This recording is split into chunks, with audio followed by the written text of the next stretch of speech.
Hey, what's going on? Oh, we're gonna try that over. Oh, what's going on, Freddie? I hear you, but I don't hear the music. These dogs coming from you.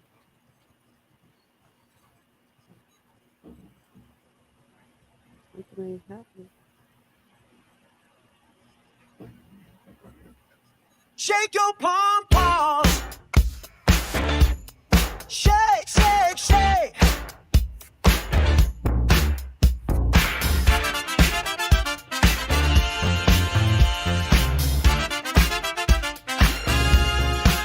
Kimberly F. Brown, she'll roll up on your hometown. She supports the good, but if you're doing wrong, you better watch yourself.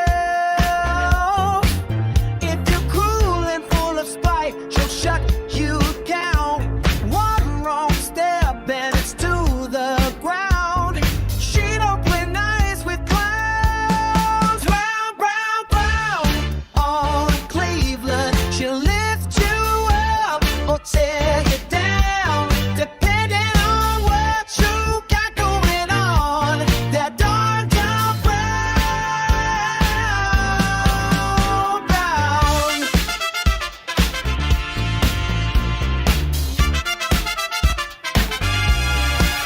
She gets the folks in every way. Her light shines bright like midday. She hates the lies, she seeks the truth. She'll call you out and show the proof. She'll clean the streets, she'll get them right. She works all day, she works all night.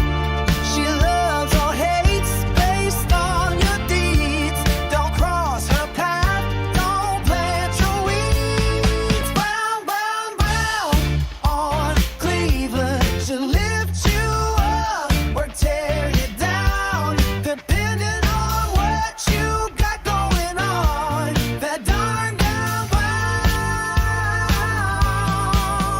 brown.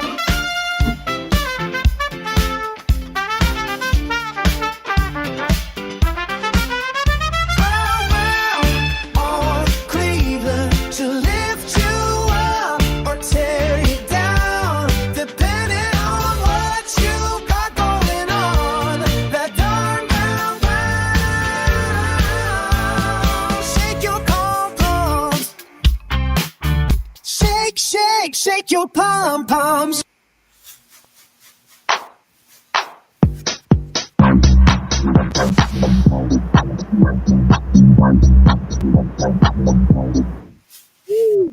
That was a very rough start. I don't know what's going on. I sort of kind of feel like I'm here being set by cyber stalkers. Oh, welcome to the Little Hut Podcast.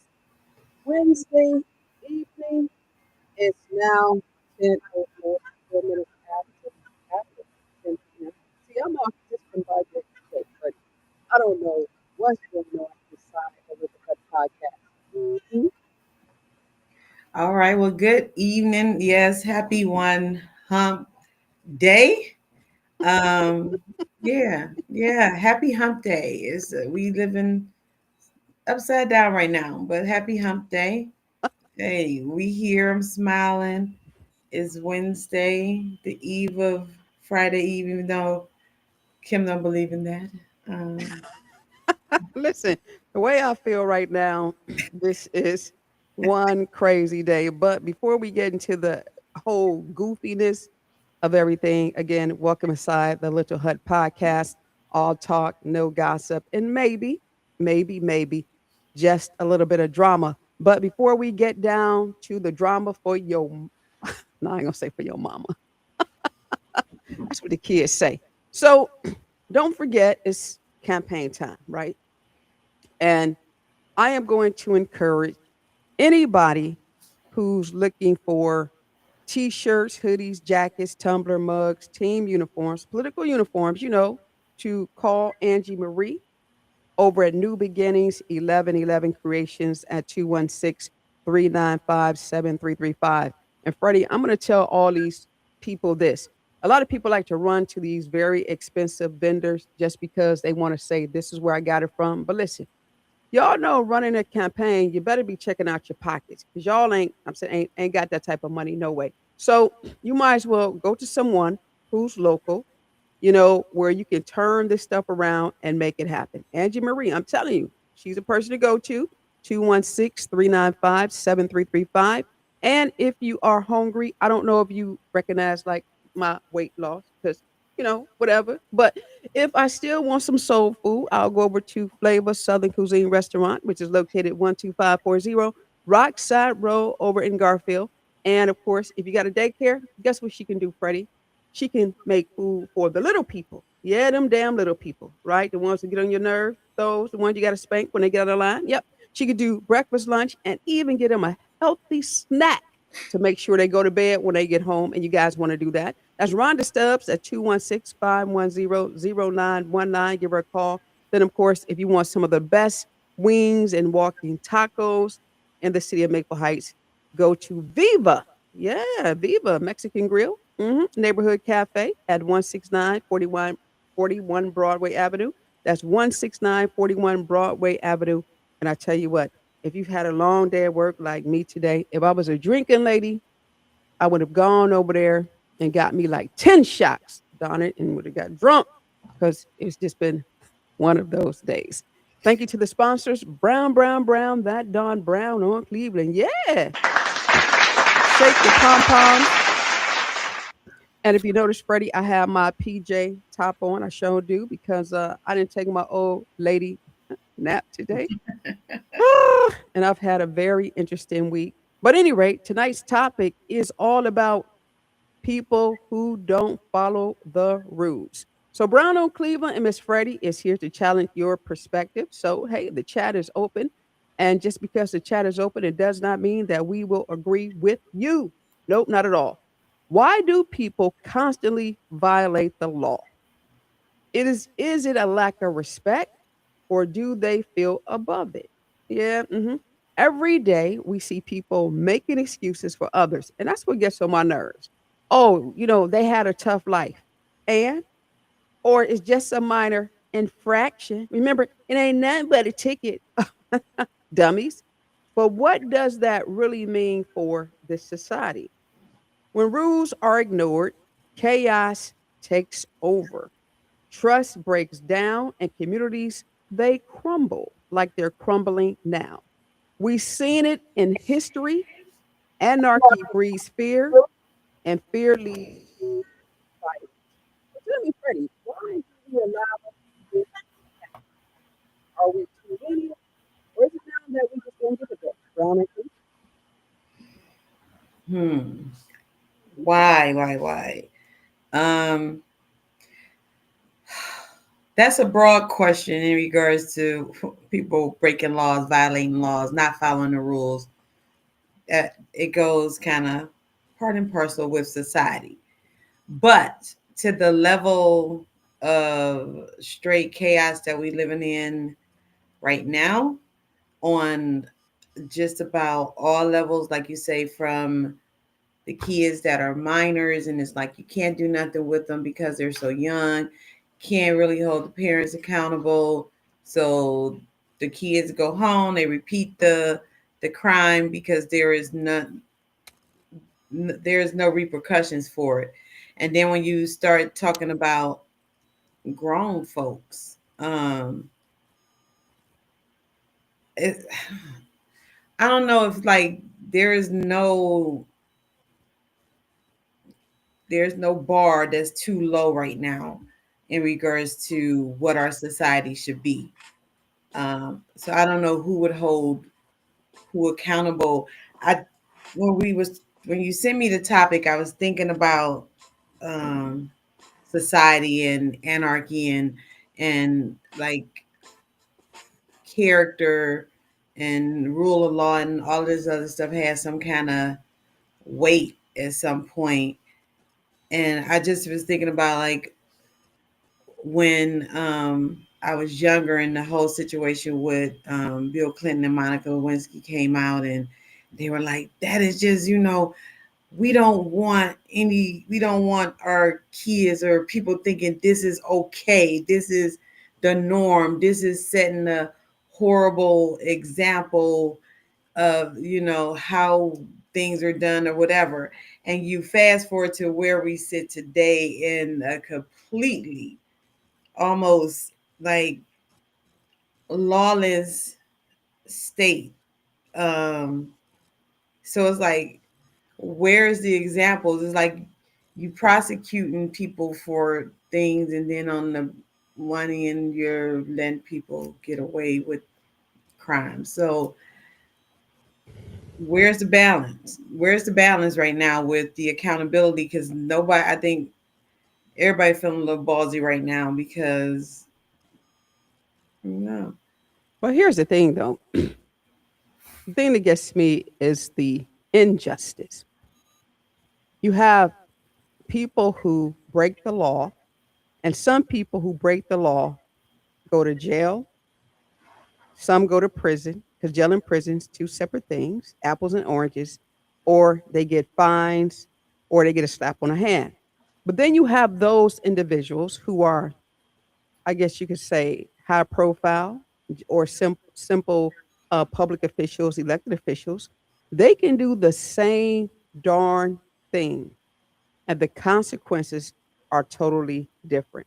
For example, let's look at Leslie Ann Celebrezze, the judge, or should I say the former judge, right? The former judge, the former administrative judge. Today she pled guilty. And many people thought that she would go to jail or hell or whatever comes first. She got probation. Some people are saying it is so not fair.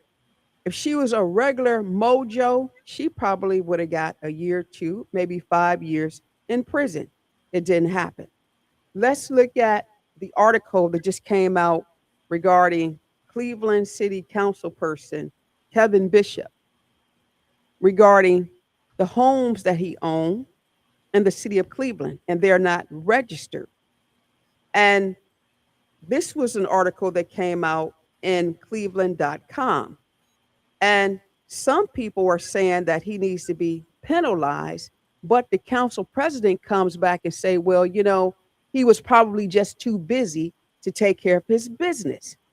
Anybody else would have been fine. I don't want to go back to the city of Maple Heights, but I will do this. The young man who took the oath of office. Who do you know gets appointed to a public seat and elected a seat with open bench warrants? If he was any other mojo, it would have never, ever happened. So there's rules for them and there's rules for us. But at the end of the day, people feel too comfortable violating laws. And when people violate laws, and we as a community member or members accept people violating laws, we are complicit to everything that happens in a negative fashion in our community, Brown on Cleveland. And we know the laws are not perfect, but the laws and the rules are here to guide us and to keep our communities civilized. And some people are saying now that we are heading towards an uncivilized society, Brown on Cleveland. Heading towards, we are in it. um we are in it. It's always been a double standard on how laws and justice is applied. That has always been there. And before, it was definitely driven more by race, definitely still is in a lot of degrees, but now it's also the class or the status of where you're at in society that you're able to navigate the justice system and get softer blows than if you were, as you say, the average everyday person. Um, Again, it's just like the the lawlessness is absolutely completely within us, is rampant. So it's like on the local level, people may feel like, well, shit, this is nothing. This particular thing, like you say, this is nothing compared to whatever else is going on.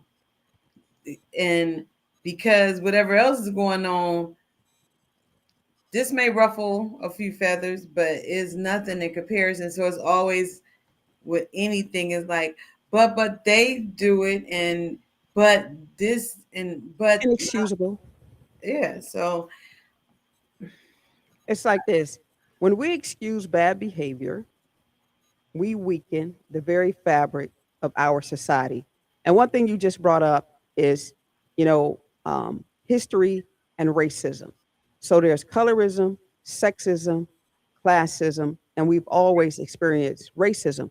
But the thing that gets me with black folk, those folk who look like me, because of everything that we have gone through, one would think, or I should say, I would think that we would want to do better.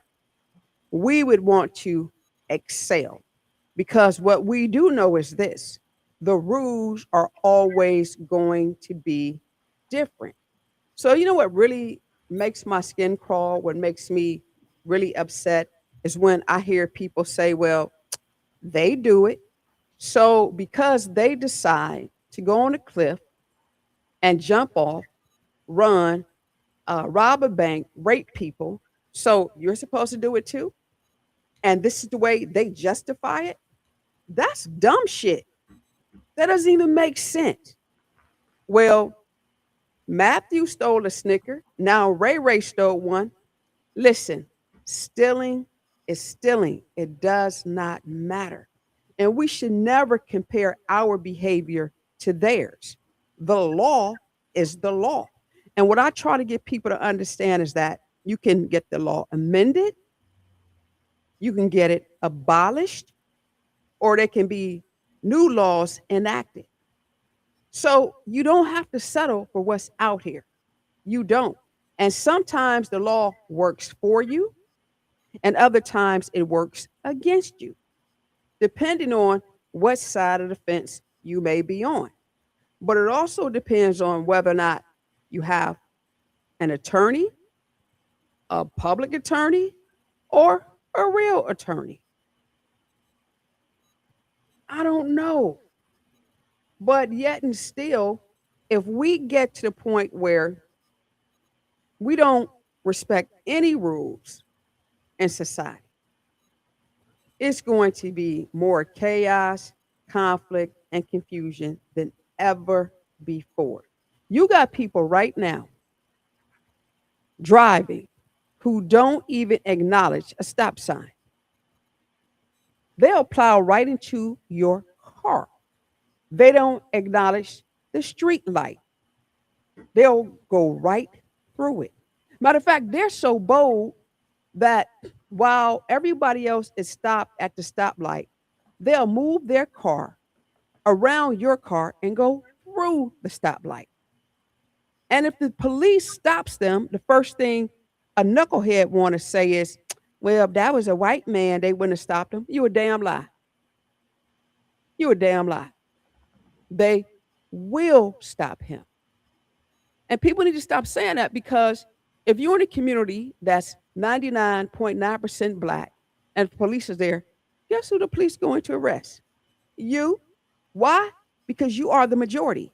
If you go to an area where the population is 99% white and the police stop them, guess who the police is going to stop? White folk. The law is the law. Brown on Cleveland. And we're headed to a lawless society. And someone said we are already there. Your thoughts, Freddie? Your thoughts? yeah, we are definitely there. We are there. Like the stuff that's happening, everything that's happening is all in concert with the whole bigger picture, like this whole chaotic moment that we're in. And then you see us as a people we should know better. We should, but we don't. We should, but we don't. There is a lot of ignorance that lives and breathes and grows and multiplies within us, and everything becomes about this self gratification. It's all about me and not the greater good of others. We live in this real selfish space of it's all about me, but society is still society, and if you okay, but you got to sin and live and be amongst the lawlessness of the society, you still are impacted by it. You can only be in your bubble but so much unless you are in that upper echelon and at 1% or whatever, but most people are not. But the lawlessness, like, is, you see what's happening every day in your, and then you have, and then again you still say we know better. We do not know better.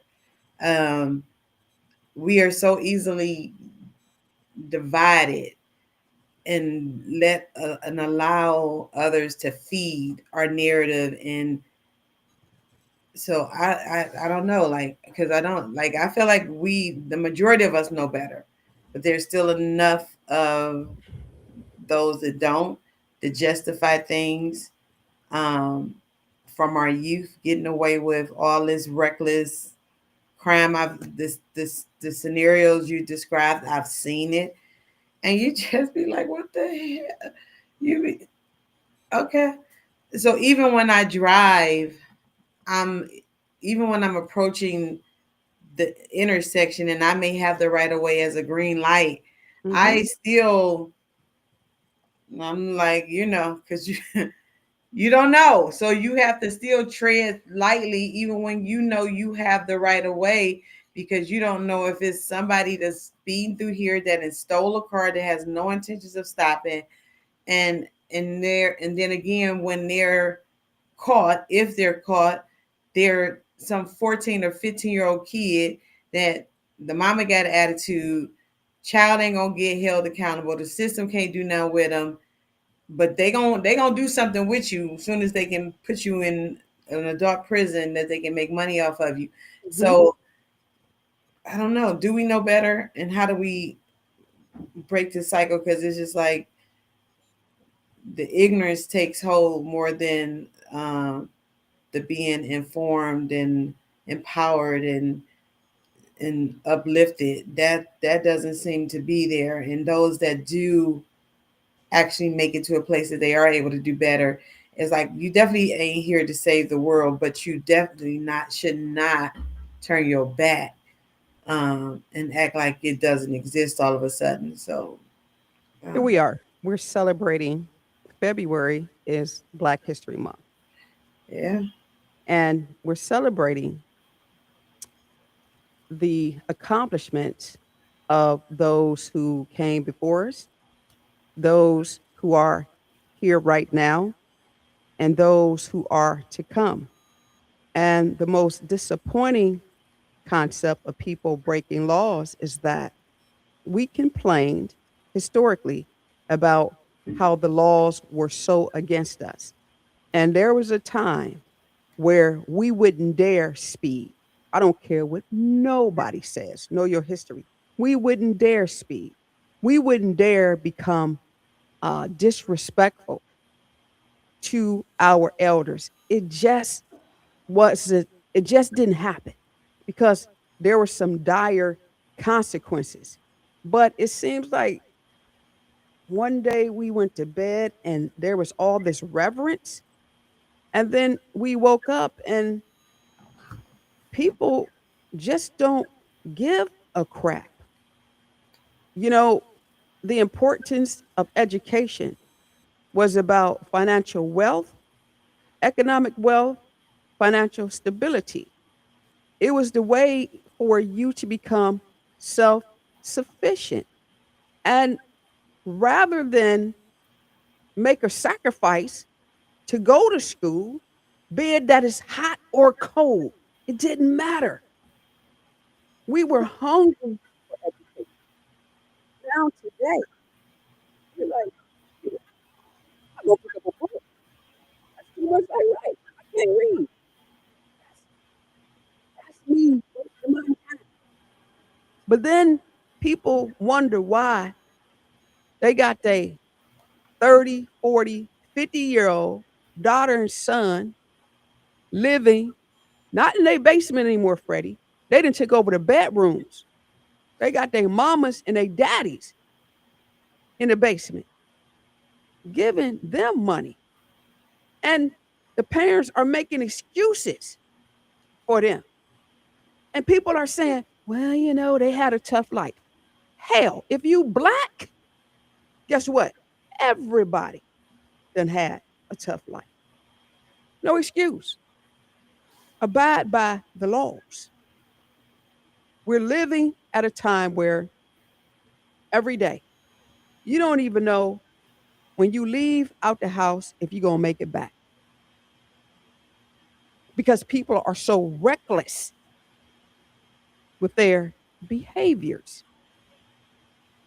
And nobody really gives a crap unless, I hate to say this, but it's true, unless it's election time. Because when their seats are up, now all of a sudden everybody want to have a press release, a press conference about gun violence. Everybody. They want to bring people together.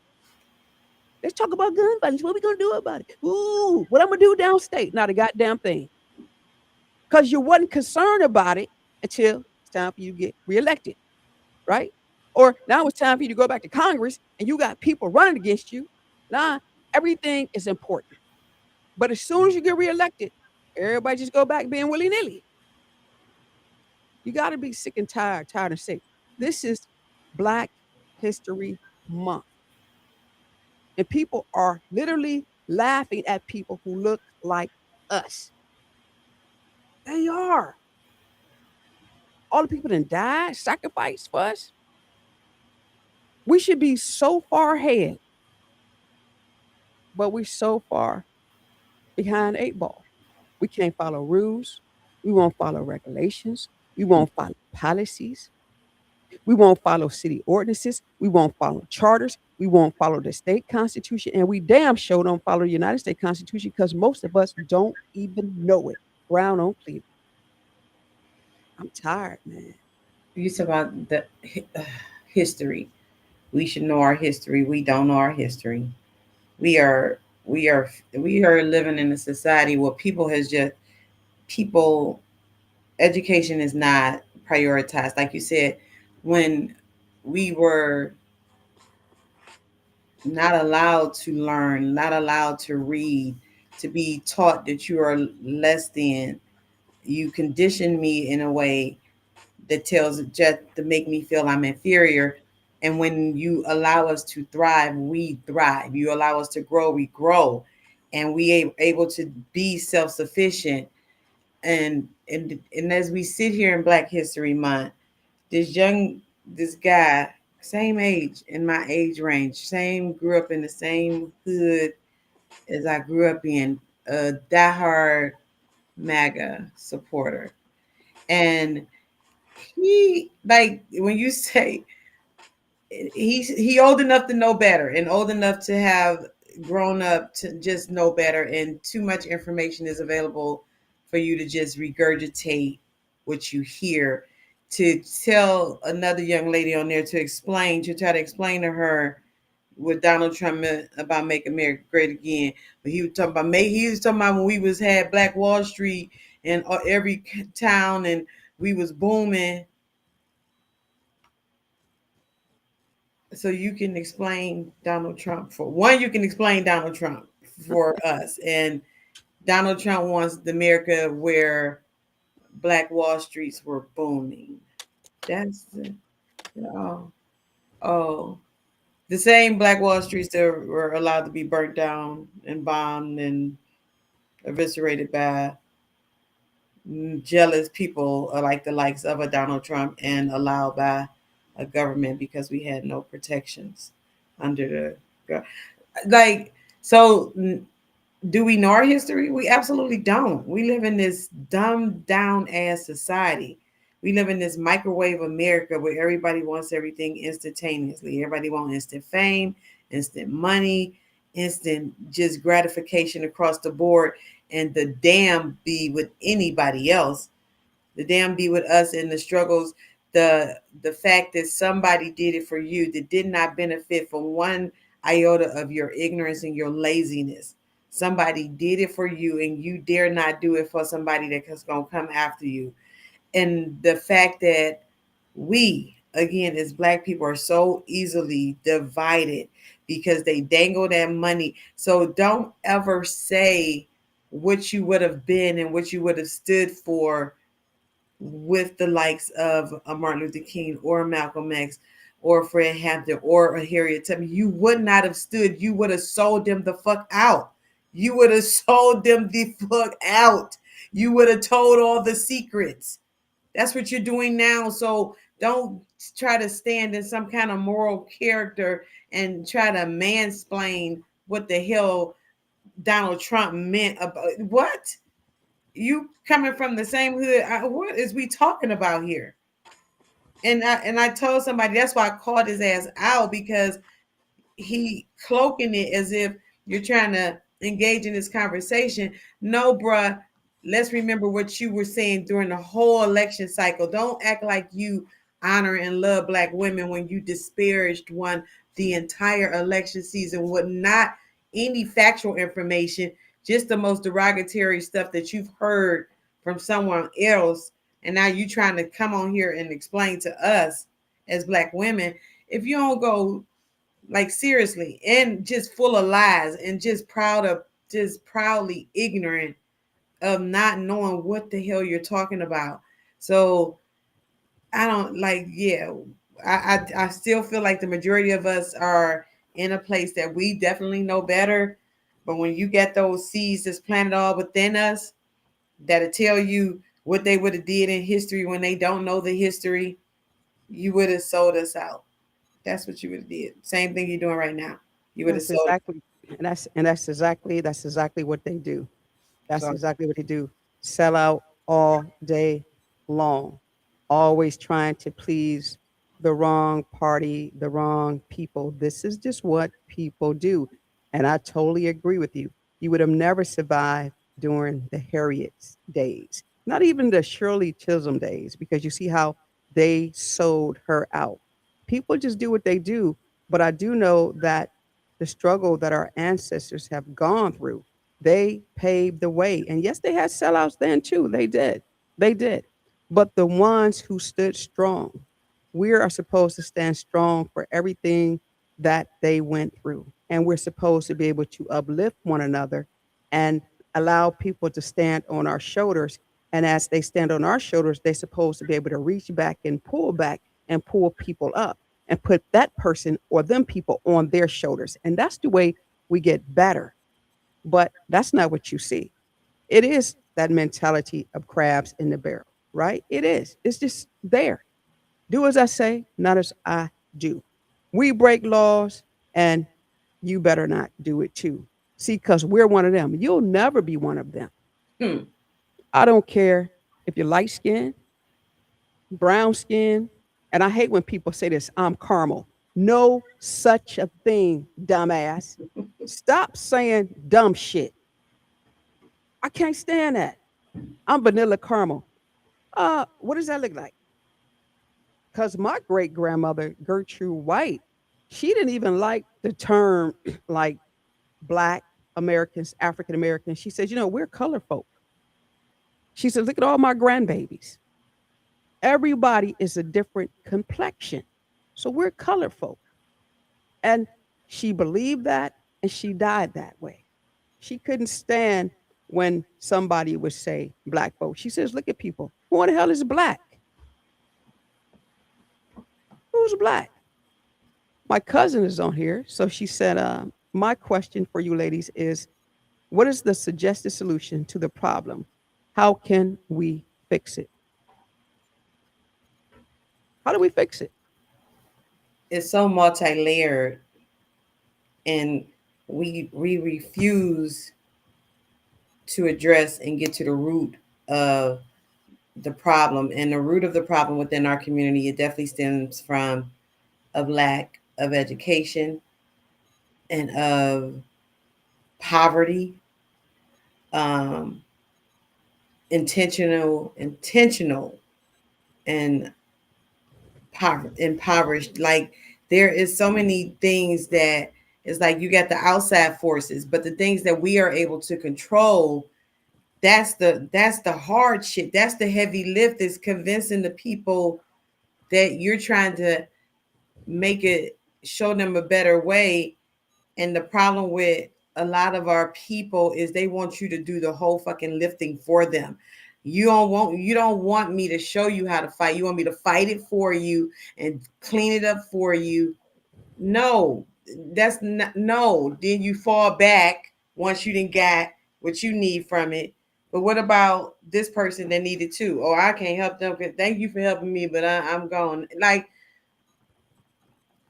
it's like it's so many layers that we're broken down. It's like when we have karaoke conversations. One of the topics we throw out there is like, what are the ingredients to building a healthy, sustainable community? What does that look like? What are the ingredients in this different pockets? So it's like some people gonna say we need the church back in the home, and Mhm. some people gonna say is this is it's all these different ingredients, and no, like, but nobody interjects the civic part. Nobody, like, it's the family, is the economics, is all of it. So listen, it's just like in construction. My answer would be this. I learned this when I got my master's degree. There's something called disruptive technology. And basically, what that means is that you have to tear everything down and build it from the playing field of the first game. You have to tear down everything. It's just like construction, right? Either you tear down the building or you patch it up and you do a rehab. We can't rehab anything. And I hate the term rehabilitation. I learned this a long time ago from one of my professors. He was saying, well, how do you rehabilitate somebody who's never been habilitated? So you have to do disruptive technology. Okay, well, Kim Brown, what does that look like? What does that look like today?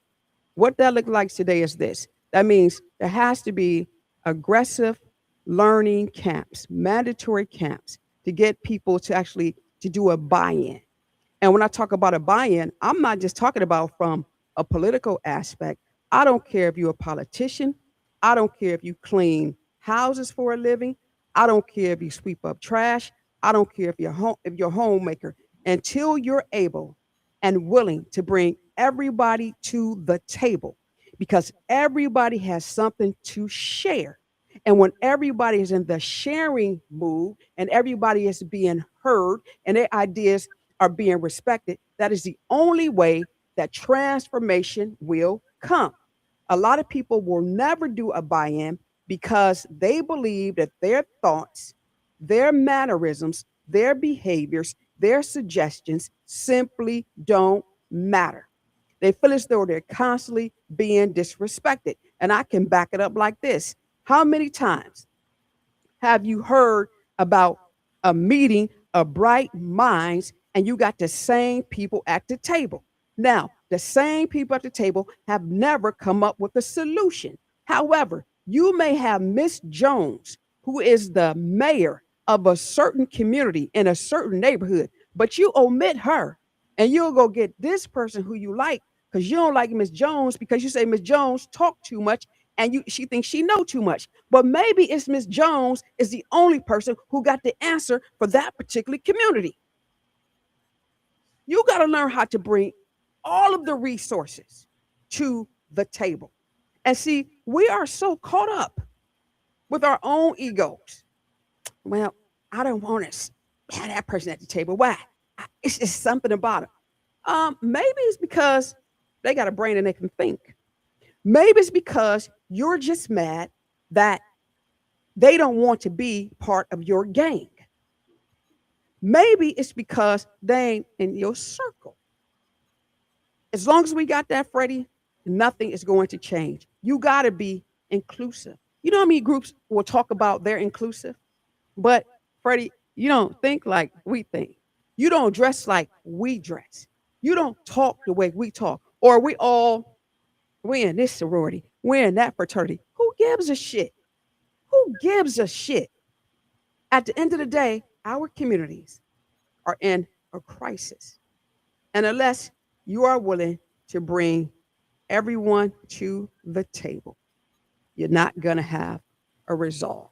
That is my solution. I've been singing that song for the longest.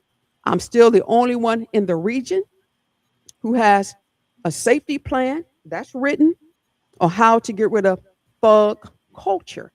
Nobody else has that in this entire region. No one but a Kimberly F. Brown. There is a solution. The question becomes is are you willing to do the work? All that talking and that preaching and that commercialized teaching, it ain't working. It has not worked. It's not going to work. We are in a phase of an emergency or crisis, and people better understand it. Brown on Cleveland. I'm done. It's like 10:42. It's almost 10:45, and we got to get ourselves out of here because your girl got to take her old lady nap. Yeah. Yeah. Check the egos at the door. And I've said it before. We won't get anywhere. Too many egos in a way. Too many egos. Mm. Oh, but Everybody got to be right. yeah, but Everybody. let me tell you this, Freddie. Let me tell you this. What's coming up? Friday, I got this Black History special going on. I wrote the story on the news break. I got some banner people that I'm going to talk about who have currently made history right here in Cuyahoga County. That's number one. Then on Sundays, we are returning to having our candidates who are running for office on the Little Hut podcast for the Sunday special. And on Sunday the 15th, my attorney is going to be inside the Little Hut. Because if you guys don't know, let me tell you this. Everybody knows that I had those charges that were brought against me, and they were fake charges. And for the last 5 months, my life has almost been a living hell. And that's something that my attorney is going to explain to people is that when people go and file false charges on you, don't sit back. Don't let people treat you any kind of way. When they do that, you fight back. So, Freddie, like I told you before we came on air, I won my court case. I won. Damn it, God is good. So, like I promised people before, I am going to give them details of that court case. At first, I wasn't going to do it, but then I said this, you know what? They didn't mind having the sheriff knock on my door, not once, but twice. They didn't mind going down to court, filing these false charges on me. So why would I mind not telling my story? Why would I not do that? I'm going to tell my story. I didn't start the fight, but damn it, my attorney, he finished the fight. So shake your pom poms, shake your pom poms, shake your pom poms. Damn it, Freddie, we got to get out of here. Shake your pom poms. Woo-wee. Till next time, y'all. Live, love, laugh, and try to make a difference along the way. Peace out. Woo. As I always say, listen, if you talk about me in private, y'all know your girl, I'm going to talk about you in public. If you tell a lie on me, it's only fair that I tell the truth about you. And Freddie, if you mind my business, what am I going to do? She gonna mind yours. Lord. Brown, brown, brown. Woo! Brown, brown, brown. Shake your Woo! pom Brown, brown, poms. brown. Shake